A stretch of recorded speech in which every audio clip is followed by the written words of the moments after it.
Good evening, everyone. I'm David Eglin, President of the Society for Contemporary Art at the Art Institute of Chicago. We are really excited to welcome you to tonight's members-only program on the Art Institute's upcoming fall exhibition, Ray Johnson Care Of. This program is generously sponsored by Christie's. This has been a challenging year for the SCA, like all arts-related organizations, but we have weathered the storm quite well with increased attendance at our programming and a very profitable fundraiser last December.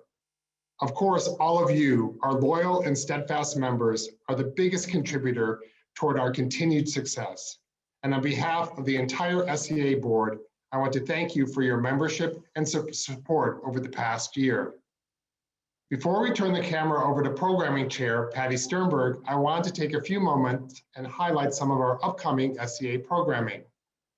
On May 25th, we'll be hosting artist Trevor Peglin, whose wide-reaching approach spans image making, sculpture, writing, engineering, and many other disciplines. This is most certain to be an interesting presentation that you won't want to miss. Then on Saturday, June 5th, we have another members-only event, a West Loop in-person gallery walk with visits to 6 different gallery spaces. We'll be adhering to state COVID-19 guidelines on social distancing. Participation is limited, and you can find more details on this gallery walk and registration information on the SCA website. We also have some exciting new news regarding our annual meeting and acquisition vote, which is also sponsored by Christie's. As it turns out, we will be able to exhibit our 5 acquisition finalists in the museum, not at an off-site location like we previously announced. This change in venue requires us to push back the date of the annual meeting, which will now be held virtually on June 14th. And the 5 finalists will be available at the museum for in-person viewing starting on May 28th. Please see the SCA website for more details and registration information. Now let me turn the camera over to Programming Chair Patty Sternberg, who will introduce tonight's speakers. Patty? Thank you, David. Tonight, SCA members will enjoy a special conversation between acclaimed Amsterdam-based graphic designer and bookkeeper, Irma Boom, and curators Caitlin Haskell and Jordan Carter. Their discussion will focus on a recent publication of Ray Johnson Care Of, a reader and portable archive produced in conjunction with the forthcoming exhibition organized by the Art Institute of Chicago. The exhibition will open late November and was partially supported by longstanding SCA members, Chuck and Kathy Harper. We highly encourage all to visit the exhibition this fall. The catalog, however, is hot off the press and newly published just this month.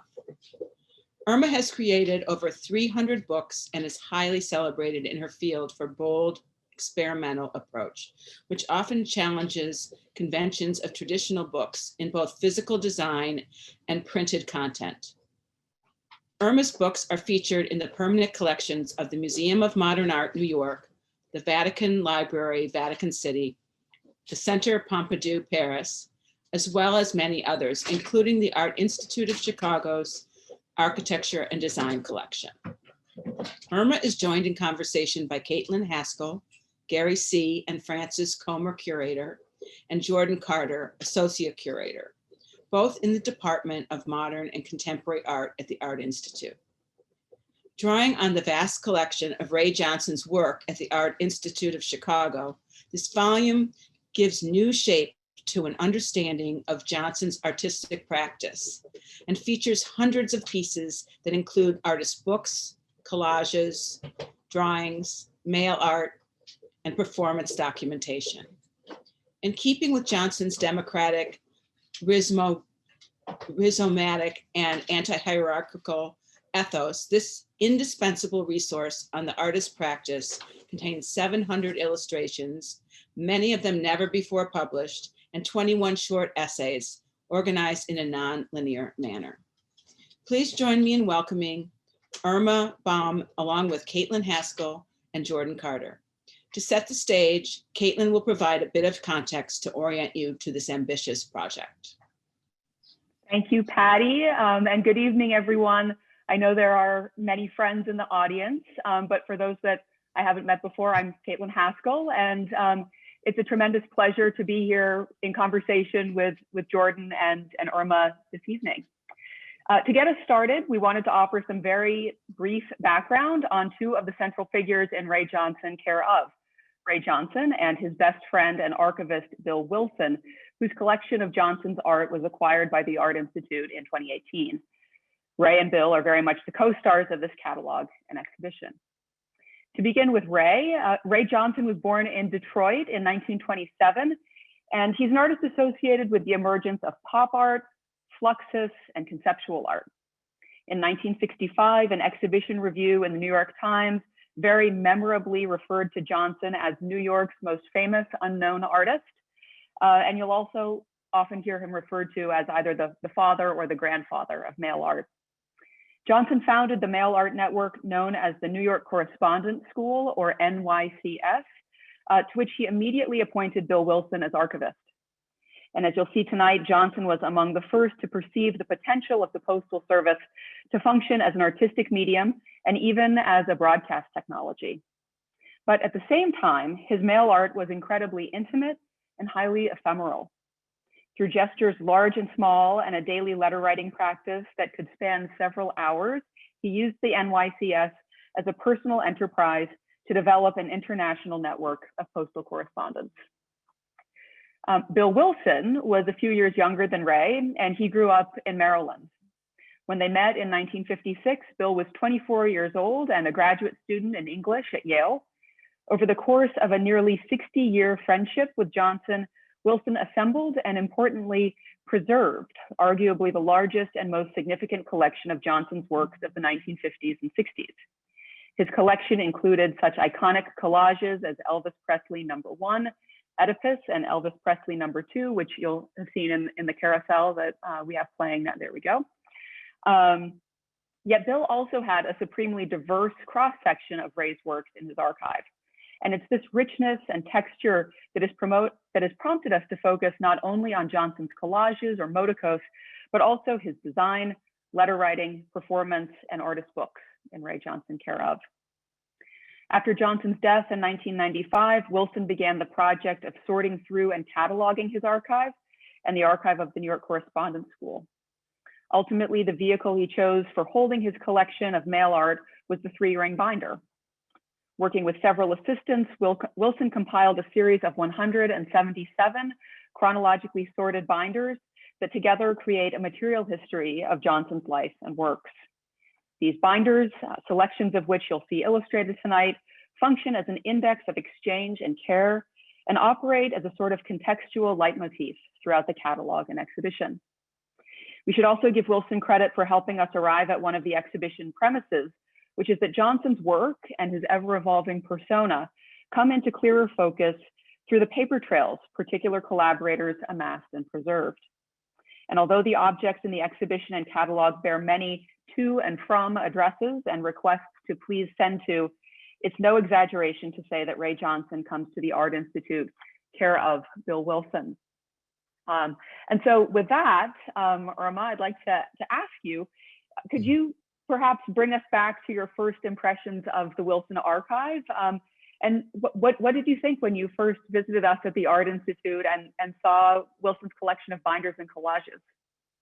Well, we had this meeting, which you can see here in this small conference room, and all these binders were displayed there on the shelves. And a binder is basically a binder, like an administrative thing to organize. But the thing is, when you open these binders, you see this obsessive work of Ray Johnson, and collected meticulously by the collector Bill Wilson.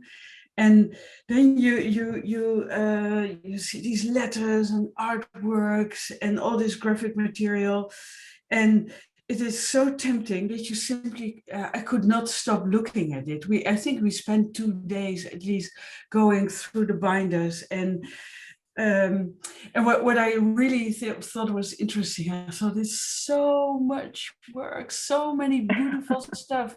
We should make a book with 1,000 pages. So beautiful. But then what is interesting about making a book, you have to make a selection, you have to edit. And I think that's what we tried, the three of us, when we were selecting the images, that how can we make for you, the reader, give a sort of insight of this wonderful collection. And I thought, how can we do it? But we had many Zoom meetings later. Every Friday we had a Zoom meeting, and then we were talking, oh, maybe this, maybe that. And yeah, so it's basically unlocking the collection of Bill Wilson. So exciting, super exciting. I flew back to Amsterdam, and I thought this, I was really also very ambitious to work on this project. Yeah. And Irma, it's just such a pleasure to hold this book and to be able to be here with you and talk about it as a finished thing. As you said, we had hours and hours of sort of Zoom conversations. In real time, it was like actually seeing the books being built. But to return to some of your visits, something that kind of developed after some of your visits in person was we realized that we had documented the entire archive, every page of all of these binders for sort of documentary purposes at first. But then we realized that these images, these binders could actually function as sort of the incidental support through which the images would be experienced in the book, as well as in the exhibition. And I was hoping that maybe you could talk a little bit more about the use of the binders in the book, and how you sort of took images out of them, how we decided to use full binders, and sort of also in relationship to sort of designing and visualizing the archive, maybe a little bit about your own archival practice and how you sort of have your own self-styled approach to using books as a form of archiving books in themselves. Yeah, what was interesting in that same room was also a person, like you said, making these wonderful photographs. And what I also, so there were great photographs, and the collection is in binders, so why not use the binder? And what for me especially was interesting, that I think that the book itself is a sort of collage. It's a collage of the work of Ray Johnson. And what I don't consider myself as a good designer. I'm just using and looking, and I'm very interested in the subject. And so what I thought was interesting, so maybe we can go to the live book. Is this visible? That yeah. What I did, if something was found in the binder in a specific angle, I also used I placed the image in the same way. So even the captions follow the image. So no caption in the book is straight. And I think that, so if you go through this book, you really get an idea of the archive. Of course, we have another context because there are the essays, there's a lot of text written, and we use it in an edited way because that makes the book. But here you see that we also use the binders. But imagine if we would have used something like this, we would exactly place it the envelope vertical. And I think that is what makes the book interesting, that so design decisions were made by how Bill Wilson placed the images in the binder. And that makes, I think, the book unexpected, and is something for me as a designer also an interesting conceptual choice to use the way it's in the archive, and basically that makes the book. That, I think, for me, that is the book, and super interesting also as a designer to work in that way.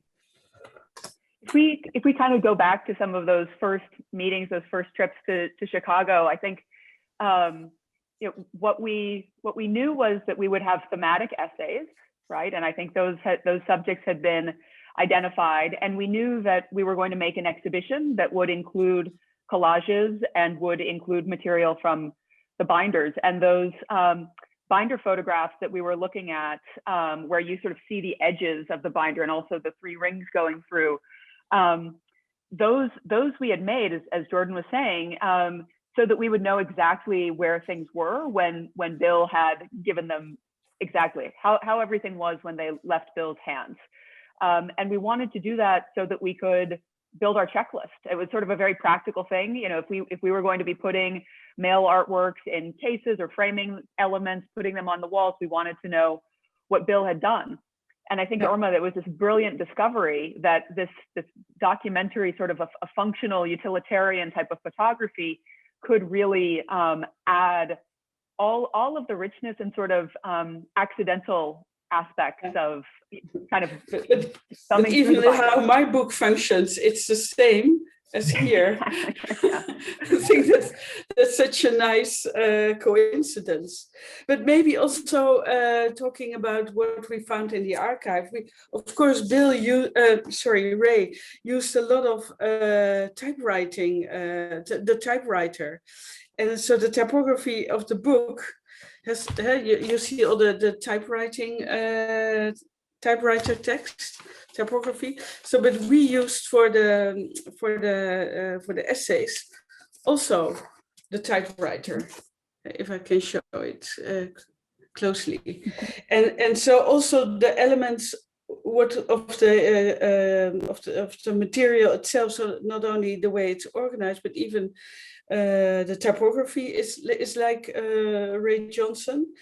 And even the paper. I think also the paper choice is part of it's an important part of the what makes the book basically feel good. Mm-hmm. And I'm looking at a page. I think it's also in the carousel. Oh yeah, it's here. That you see the brown paper we use for the book. That's also the paper you see in the binders, and that makes it interesting. That's why I think that the binders and the book became one. It's not a separate thing. It is if it's you cannot separate them. The book became almost part of the collection itself. Definitely, it's sort of like as was said earlier, it's sort of like a portable archive. And during some of your early visits, there was a word that you used. You were like, we should have these intermezzo, and we sort of never let go of that word or that concept. And throughout the book, there are, these sections that provide sort of these rhythmic breaks between the 21 essays that are called intermezzi with various subtitles and thematic groupings. Yeah. We decided But you can see on the edges, huh? Exactly, you can see the edges. Mm-hmm. This particular paper stock you chose that really just recall not only sort of the materials that Johnson used, but also, sort of the cardboard that sort of informs or the materiality of his collages or modicos, as well as sort of the sanding and sandpaper that he does. So it really gets at the technique and materiality. So we can talk a little bit more about these intermezzo sections and also the paper choice. Yeah, so the intermezzi. So is that a word you don't use in the English language? We definitely use it, but not. In the Netherlands, where if you say, "Oh, we can add an intermezzo," and it's really, and it's, I know it's a bit of a funny word, but it also gives structure to the book, and the idea came just because of the enormous amount of material. There was so many. There was so many beautiful stuff. If we only had the essays and illustrations to illustrate the words in the essays, then we would miss a lot of the beautiful material. So maybe we can have the camera. And now you see that we could show all this great material in themes. And on this brown paper, so which we also found in the binders in the work of Ray Johnson. And so we could select, I forgot how many intermezzi there are, but I think that was one of the extra parts that we could concentrate on letters or on graphic material. And so it helped with the essays to order and to show indeed also a lot of work, a work which would never probably would never be at the essays, but for the intermezzi we made place for more content. And I think that gives also the book some lightness, so you can read this book in different levels. You can look at only at the intermezzi, you can read the text, because the text is divided by the intermezzi. So here you see an intermezzo with photographs, but then there is an intermezzo with drawings.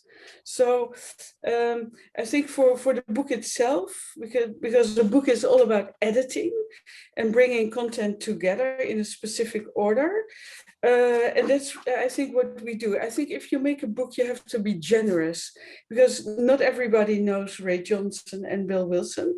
And what we tried to do was helping for the reader to understand the immense, the intensity of the work of Ray and how it's collected by Bill. And that's what I think that the intermezzi help to do. They concentrate on a subject, like here the Paper Snake book, and or gallery invitations, etc.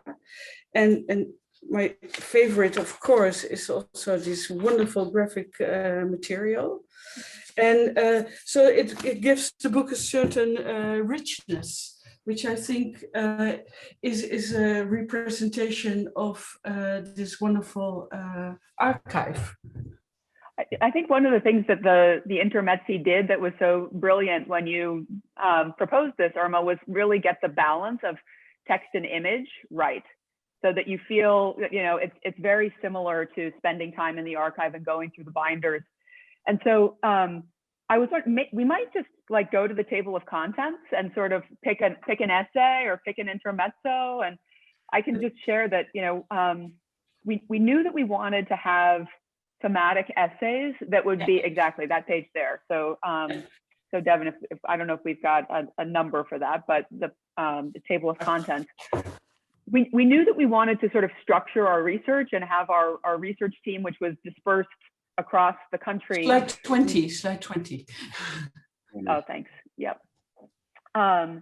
Writing to things like Black Mountain, you know, or Chop Art, or a book about death. Exactly. So on the left-hand side here, you've got the essays, and each of those was intended to be about the length of a letter, so that you could read it in its entirety and then move on to something else. And you didn't have to read them in order to follow the gist of things. And then I think when you, Irma, started saying, well, we need some intermezzi as well, or what about these other aspects that are, you know, not being included, it shifted the balance so that we had more images, but it also allowed us to present some things that Ray would have thought of as one of his projects, right? A complete body of work, whether that's a book about death or the Paper Snake. But I just wanted to ask, is there a particular essay that you might like to walk us through, or that we could look at maybe in more depth? Or do you have anything that you would like to say also about the table of contents before we? I think the table of contents, yeah, indeed, is the table of contents on the right is what I designed, and left is Ray. And I thought this was such an interesting typography that I wanted to mimic it for the content page. And on the photo, it's not really very well to see, but on the right page, the red text are the intermezzi. And I think also a content page in a book is super important, because it shows you the structure of the book. and the book is all about structure. And if you ask me for a preference, I think that's really difficult, because I think if I think of the work of Ray Johnson and of this collection, I see it as a whole. I don't, and that's also how I see a book. I don't see it as a part, but as a big part, as one thing. But of course, I like the pink eyes. I like very much. And Valentine, where are they? Valentine is in 338. Maybe I can show it. And the pink eyes, and of course, those are also the things which are very graphic, which I like very much. And that's also what I think is interesting, that you guys were always remembering, oh, we should show also the collage. Because of course I like the strong graphic elements, but the collages are very important. So for me, not that I specifically think I want to show something, but to show the collage, so not immediately my preference, but what I liked was placing the collage almost in proportion. That's also what we looked at, that they don't look too big or too small, but also the captions are placed in a specific way. I think that also adds to the book as a whole. That is always what I keep in mind. If you make a book, don't look at one thing, but look at the whole book, like having a big binder of spread of with Paul Newman on it. I think for me those moments are also very important, that you have sometimes very detailed pages and then go to more big gestures. I'm looking for some pages. Maybe you can have a preference. It's difficult for me. Yeah. About sort of the totality of the book, I think one of the biggest successes of the book is that it allows the collages, or what is sort of traditionally known as collages, to share space and share spreads with the more ephemeral mail art practice and sort of some of the other sort of illustrations that are sort of produced for the first time and maybe readers may not have seen. And that selection process, I was, when we first sent, all of these images, we had sort of grouped them by each essay, but in a very sort of associative manner, we worked together to sort of find the placements on them in each page. So I was just sort of curious for you to talk a little bit more about, how we selected and sort of choosing from these buckets of images to sort of edit, as you say. Well, what was interesting about these, you revert to the Zoom meetings, sharing screen and having all these images in the InDesign file, and then picking and choosing together basically. And of course you always knew but we talk about this, so it has to be there, or but maybe that should be no, let's take that out, because then we can show another image bigger. So it's what I liked about it, that basically a book is a collaborative effort, but in this case we really made it together. It was a sort of the three of us, which is of course a wonderful number to work together with three. With three, for me, number 3 is important. If you collaborate, it's not that there is a compromise. It was always based on what is good for this essay, or what is good for this intimacy, for this theme. And I think that's what you feel, that it's very precisely chosen, because sometimes we could talk for in one Zoom meeting. We did only one essay, but only to be very precise. And I think that's super important. It maybe looks placed if it's arbitrary place, but it's not at all. And I think that makes it so interesting, that it's what you see on this spread Yeah, there were, if you think of an InDesign document, there are hundreds of images on the sides, but we chose what was good for the content. And I think that is what you feel if you look at this book, that it's, discuss choices, but you don't feel that, oh, they talked for hours about an image. No, it is because it's precise. And that makes it also very natural, and I was surprised by that because we spent so much time. I thought maybe it will look forced, but it's not, because it is just. I also like this moment here, where there's a long caption. And that the long caption is breaking into the text. I think it could have been something done by Ray. That's and I'm happy I that you. oops, sorry. Yeah. Go ahead. Yeah, Irma. and I thought it was nice that you guys didn't say, "Why are you doing this?" You were very supportive of the design decisions, because there's no italic in the book. Italic, because on a typewriter you didn't have italic, so the italic is an underlinement, and Ray used a lot of underlining sorry, in his documents. And yeah, but I thought it was really you see that here as well. I thought it was very nice because we were talking about content, then the form is a consequence of that, and that made, I think, the working together so good. Irma, I wanted to ask a quick question, which is, when it occurred to you to be so creative with the captions? At what point did you say, some of these are going to be vertical, some are going to be diagonal? How did that idea come to you? Yeah, I went through the book so many times.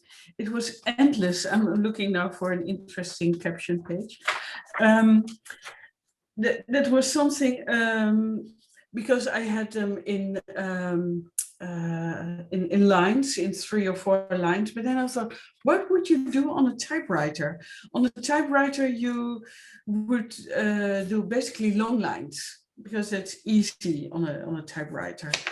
And then, of course, I have I have to find a better example. But then I thought, if I have these long lines, I'm not working on a typewriter anymore, so I can play with the idea of the long lines, or the crazy placed captions. I had selected one, now I cannot find it. I made so many notes in the book that I cannot find anymore. An interest. Okay, then I'll do this one.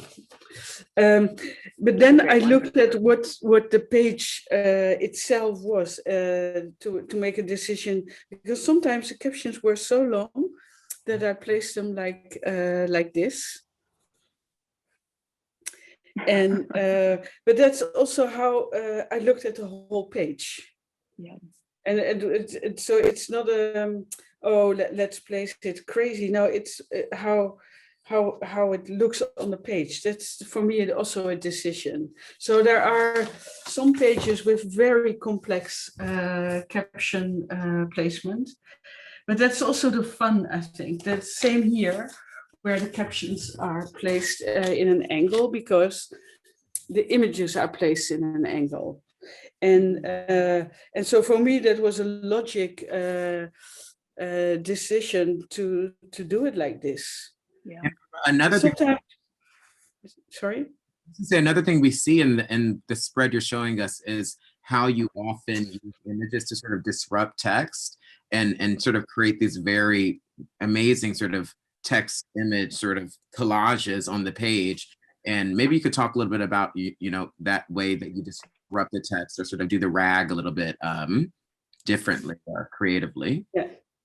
Yeah, if you see this page, also you see what happens to the white space. I think it's really interesting. But basically, you guys wanted to have these images with this text. And of course, I could have placed them straight, but they were found like this in the binder. So I really wanted to place them like this. And because I don't like a compromise, so it happens all the way, even in this small corner here, the text is not straight, as you can see. And but I think if you follow a rule, basically a concept, then the consequence is that you have a bit of weird rag here and a funny white space here. Yeah, that's a consequence of a decision made. And here the caption is longer than the image, yes. And then you have this white space. And that's what I like about this way of working, is that if you have an idea, the design makes itself. So you don't have to think, oh, I place it a bit in an angle and I create some white space. No, that's not the idea. It is the initial concept. And if you follow that, then you get these pages which, yeah, another designer, or if you would design a page, like, you would never design it like this. This is all because it was found in the binders like this. And I think that makes it interesting. So it's very much related to the source. Mm-hmm.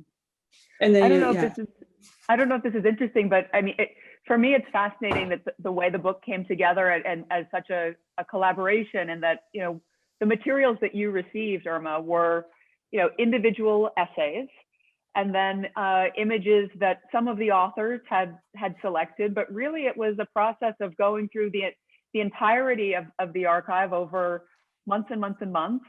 And Jordan and me, others on our Ray Johnson research team, saying, okay, this could go with Valentine's, or this could go with a book about death. But, you know, thinking about things in oblique ways, or trying to have the same cast of mind of Ray Johnson, where there would be multiple resonances. And so those were delivered to you with some sort of proposed placements or associations. But there are elements of the archive and collages that we switched. And I remember, Jordan, you probably do too. There was one that we were like, is it going to go in Valentine's, or is it going to go in May? Is it going to be more surprising? Is it going to, you know? And I made all these spreads where I indicated, maybe it's Valentine. No, it goes there. No, let's do this, let's do that. But I think that was also the excitement of the work, that it was not rigid. It was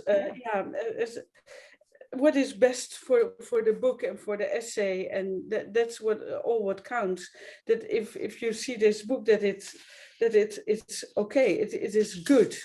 And I think that is really important. Like, this image had to go with this text, and I think it's really nice. And Jordan, you kept saying, make the heart bigger. I said, yeah, but it has to be the size of the of the thing, and this is the size.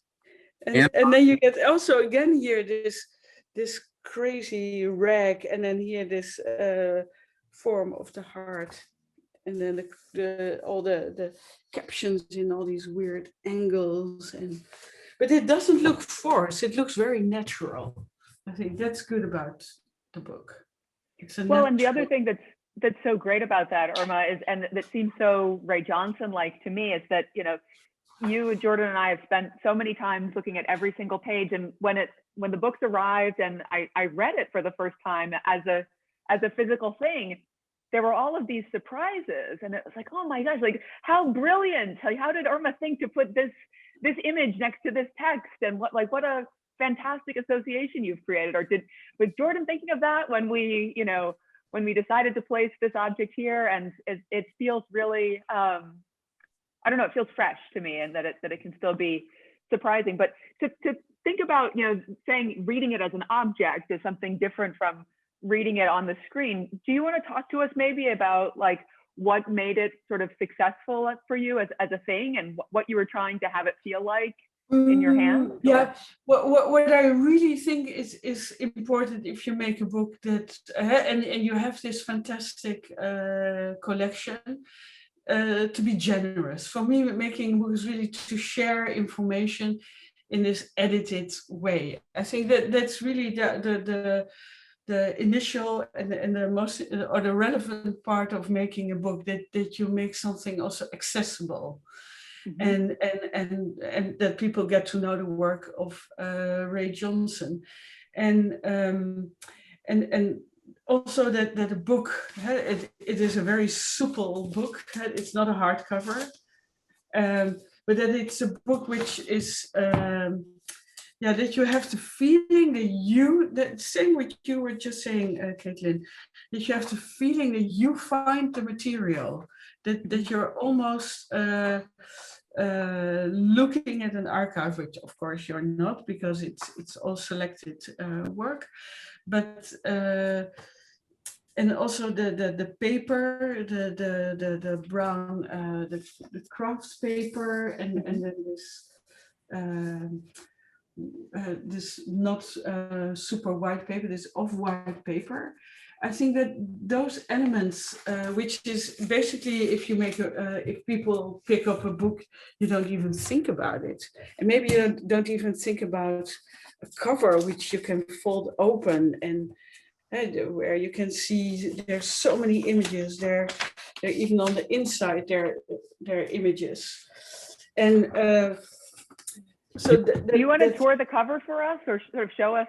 I have here one cover, and so that the book is not stopping in the inside, but even the cover itself is a thing. It's also a collage. And also here, this is a Ray Johnson piece, and we made also a piece. Here are all the names, but we made a piece of all the collaborators of the book, and so there are all these details also. So the binder itself is visible on the inside, and of course also on the outside of the cover. So it has the reference to the source, and what I did, I thought just one image on a cover, which of course I had somewhere at some point. I think you guys suggested to have an image, and then this could have been the cover. And what does it say here? Oh, New York's most famous unknown artist. So, but when I was, I'm always making these models, and when I was making these models, I thought, oh, but I should add more. I can. We have these. This is the first image in the book. Why not have a sort of counter image and do a bit more and have a folding, so that even the cover itself is a collage by having this in two parts and having material, like here, it's better shown here, having even material and images under the cover. So it is, and the cover is really going wild, I must say. It is on top of each other, but that I think was really necessary for if somebody sees this book, that you think, I want to pick it up. What is inside there? You should really be curious. And that was one of the reasons to add the eyes on it, because the eyes, I think, are sort of attractive, and a cover, of course, is to make people want to pick up the book, and but it's all not real, because it's all multi-layered, and but that's, I think, for me that was a sort of logic decision for the cover, knowing the inside so well. Yeah. And I mean, you've spoken so much to, and Caitlin too, about all of the coincidence and correspondence that happened through our collaboration and through just opening up the book and seeing images unfold in the cover and sort of kind of finding and discovering the archive in this format. And so I wanted to go back to an earlier question I had, and this might relate to an upcoming project you have, the way in which this book is also going to be archived in a way in an upcoming book that you're making, and sort of thinking about the way in which you sort of use archiving in books. Well, talking about my own work, for example. Yeah, like your upcoming, I believe, will feature this book in a way. Yes, so in my I make my own catalog, I call it basically, is a small book, and that's so I always make these small models, and sometimes I should make one model of the Ray Johnson book, a complete model. But that's why my own books are tiny. This is my first catalog. My books grow every year 3%. And so this year it is now this big book, the manifesto of the book. And there I will, in this book, I will show I have made 360 books, but I will choose 50 books.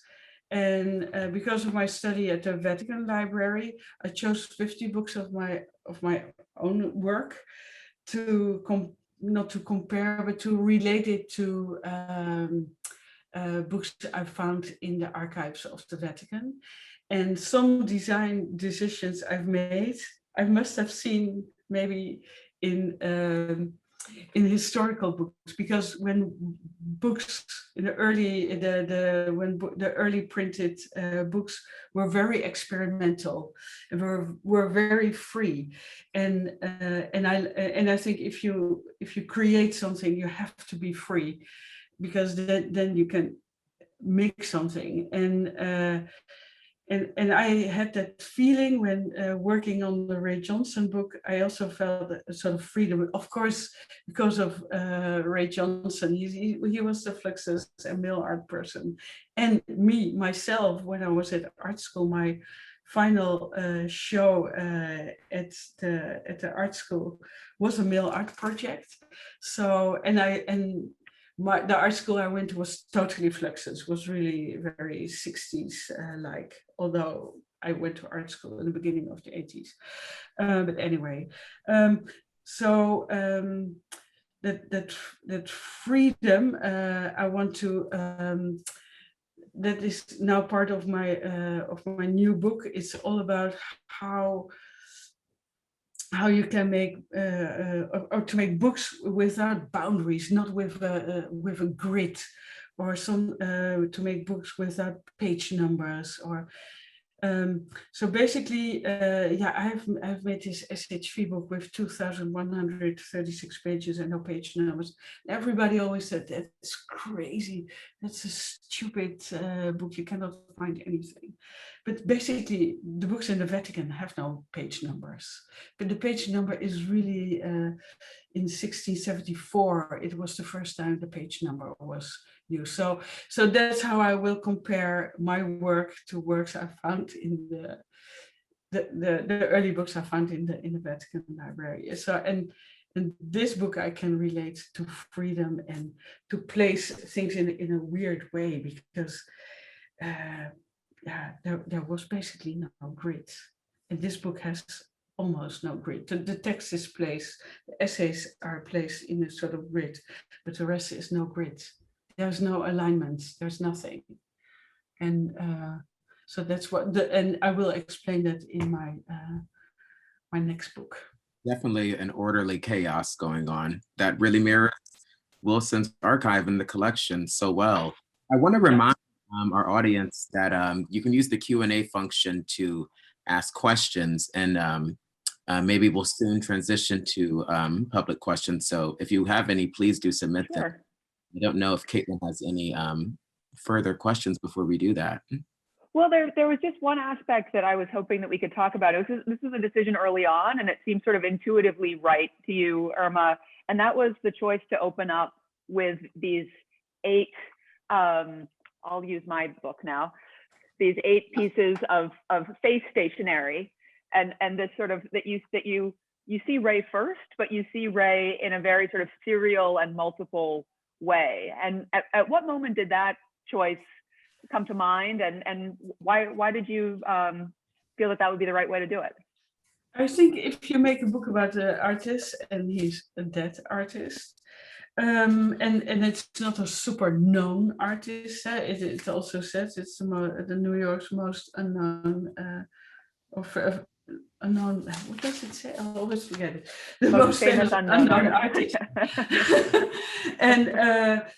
And I think it's part of the generosity, I think, to show who he is, who is Ray Johnson, and that he himself is part of art and collage.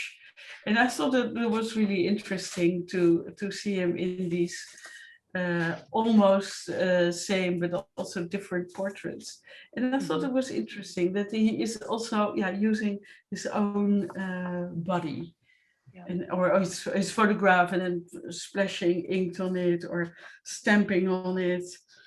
I thought it was a good introduction to see immediately Ray, but it was immediately. I thought it was a sort of when I made these little books, he was always there. First, I thought it would be a good cover image, but then I thought maybe it would frighten people. And I remember when you first selected it, we didn't know who Ray had matched himself up with there. It was only after saying, well, if it's going to be the cover, we really need to know more about this. And then we discovered that it was Ray and Marilyn Monroe together. So lovely. Oh, yeah. Oh, we didn't talk about this part, huh? Oh, That's in the index part in the back that we have the chronology. The chronology, where we have this wonderful binders. Yeah, we use the binders as icons to sort of date each of the entries. And so many of the binders there sort of link up to images you see outside of binders, and sort of it all sort of indexes itself back to the binder and back to the archive. But as the chronologist there, Michael Van Uchtrup would say, you know, Ray was, as we can see in the book, a very non-linear person, and he probably wouldn't have enjoyed it being a linear chronology. Or and as Michael also says, you know, Ray would have hated the chronology, but Bill, it's like he's in his element there, right? And you've got his finally Bill's order at the end, back, you know, marking time properly. And I guess we have a hybrid comment question from David Williams and Eric Saputis. And they say, oh, thank you very much. They say, what a wonderful conversation. Thank you. And thanks for challenging the status quo and mold along so many facets of the traditional book as disengaged exhibition artifact. I love the phrase of portable archive, as mentioned in the introduction. That's really how the book presents itself, and it's so good. And now for a design geek question for Irma. Can you talk about the choice of the typeface Cooper Black for titles and headlines? Perhaps a Chicago reference? I honestly must say that I'm not a typographer person per se, but when I think of Ray Johnson, I immediately thought, this is it. And first I wanted to place, I must have a sketch somewhere. I wanted to place the whole book in the Cooper Black, but then I thought it was too heavy, but I couldn't have his name in a typewriter letter because the rest of the book, I decided to do so, but it's pure instinct. It's really a gut feeling. So, and of course, and the typewriter, of course, but that's obvious that I chose that. But this is pure, intuition and not knowing. So I'm not so much into the details of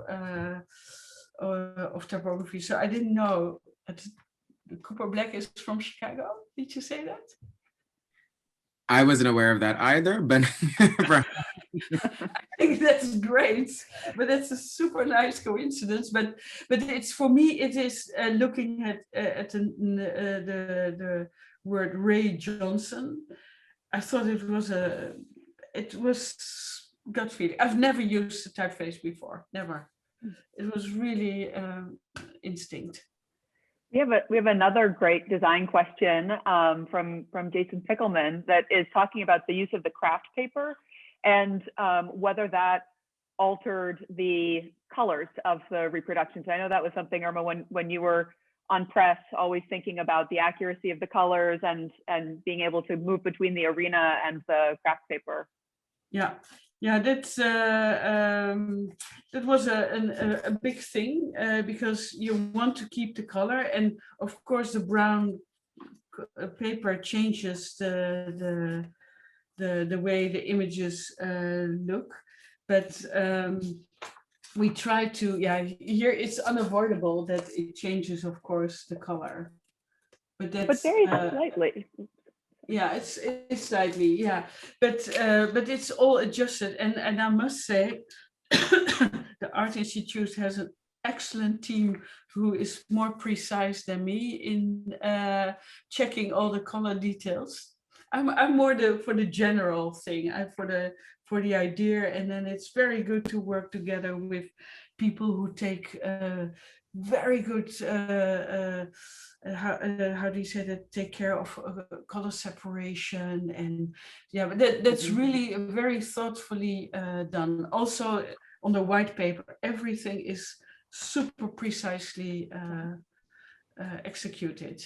Yeah. And we also made the choice too, Irma, that the collages where the color needs to be most precise and specific would be on the white pages, where it would be mail art or sort of things where the color wasn't, you know, so carefully chosen by Ray Johnson, that those could be on the craft paper. Yeah, right. Color is sort of faded or could be fugitive over time, you know, based on archival material. We actually have a question for the curators here from Patty Sternberg, our programming chair. This is a piece of art and in itself, are an artist. This is a piece of art in itself, are an artist book perhaps. Did the curators expect that when they hired Irma to do the catalog? Did we expect that? And maybe we can discuss our goals for the catalog and book. Caitlin, do you want to maybe start with? Well, yeah, I mean, I guess the first thing I'll say, it really did feel like we were working on a commission. We were commissioning an object with Irma, and I think we really did approach this in a way with a lot of trust and collaboration, and knowing that in the end it was going to hold together. But at least I didn't. Maybe you did, Irma. I didn't know what that final result was going to be, but I knew we would get there, and that it would be something that really did feel like the Wilson Archive and microcosm. And I think you absolutely did that and absolutely embodied Ray Johnson, and have exceeded our expectations in really giving us something that I think Ray and Bill both would be incredibly proud of. 100%. 100%. We knew, of course, when hiring Irma, we were going to get something excellent, but no, I don't think it. And did you get some trouble? Get fun. I'm a tough lady. On the way, and Irma knows what she wants, and we were there to make sure it happens. And what was really amazing is that, you know, you really channeled Ray in so many ways and channeled the archive.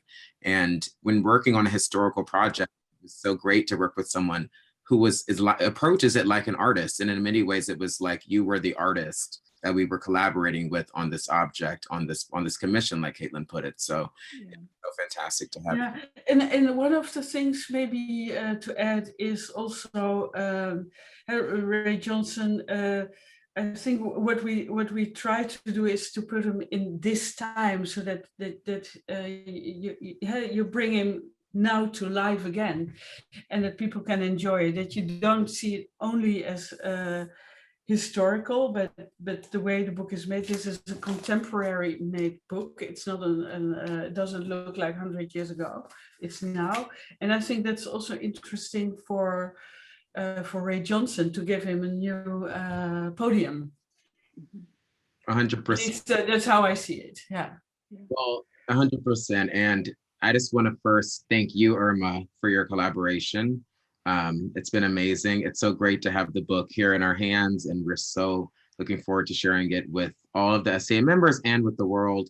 And we want to invite everyone to come to the museum November 26th when the exhibition opens, and you can experience sort of what this catalog is speaking to physically as well. And I want to thank all of the SCA members who are here and make this programming possible, and our publications team who also just was so essential to every aspect of this book.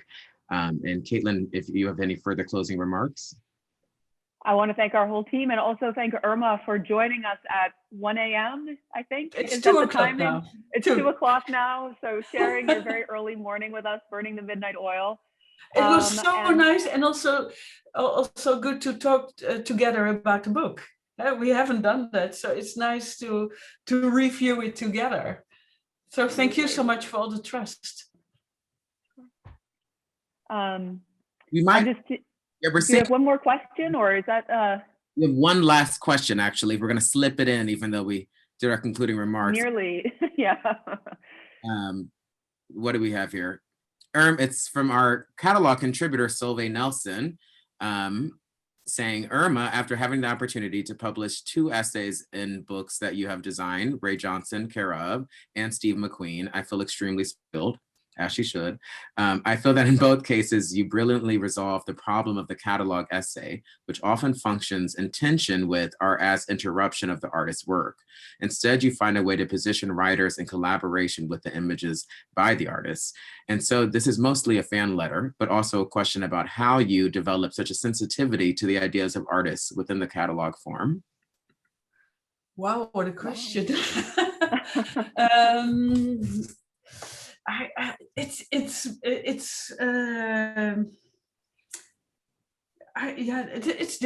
I cannot answer it. I think it's maybe because I love art, and I studied myself. I became a book designer quite late at art school. I wanted to become a painter. Artists are my reference, not other designers. I think design can be super boring, and I think and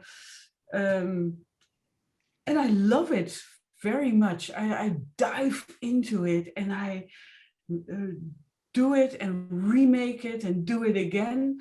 I think that I make it totally mine. And a lot of people think that I have assistants who work on the book. No, I make it. I do it, and it's and all these decisions I cannot really explain, but basically I think because I love the work, and it's the same with Steve McQueen. I love his work. I love Ray Johnson, and if you work with a nice team, and if you all have the same goal, then you get a book, a good book. It's not one. It's a team. For me, it's really teamwork. What makes it happen? If it would be only me, it would not work. It's the collaborative effort which makes it happen. Yeah, I absolutely agree, Irma. And you did make this much more like exhibition making or curating, you know, where there were many voices, and you brought creativity to it, and you made it a lot of fun for us to you know, not just approach this in a scholarly and factual way, but try to get everybody as excited about it as we exactly. are. And a lot of designers approach book design as an administrator. I always see these people who are typing and looking at other things. I'm always sitting like crazy at my desk and cutting and pasting and gluing books together and to see what happens, because I always make a book in a book. And I think maybe that is what Solveig sees. It is really going for it, not a job, but really, yeah, a life.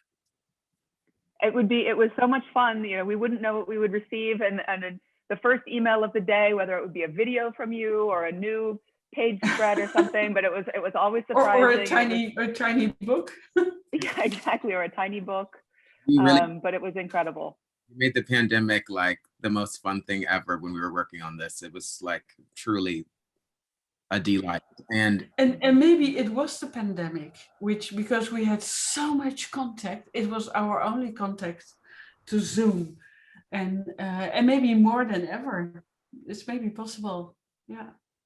I agree. You know, if we had just flown to Amsterdam, we would have had, you know, 3 or 4 days together, but this was like every Friday, every Sunday morning, you know, many very long sessions together, and actually watching you sort of move elements on the screen, which was how it happened, right? Time bookmaking. And speaking of Solveig's notion of a fan letter, I mean, I think it'll be so nice that when readers learn that Ray Johnson was a fan of making fan clubs, and perhaps admirers should be making our own Irma Boom. Absolutely. So I guess with that, I'll close the program. And So let's do something together again. Hey. Let's do it. Love it. Absolutely. This is an invitation. indeed. Wow, amazing. And thank you for making all of our contributing authors, our publications team, everybody at the Art Institute so proud of this book. And thank you to the SCA for inviting us to talk with the actual object together for the first time. Oh wait, I'll have to make a photo of this.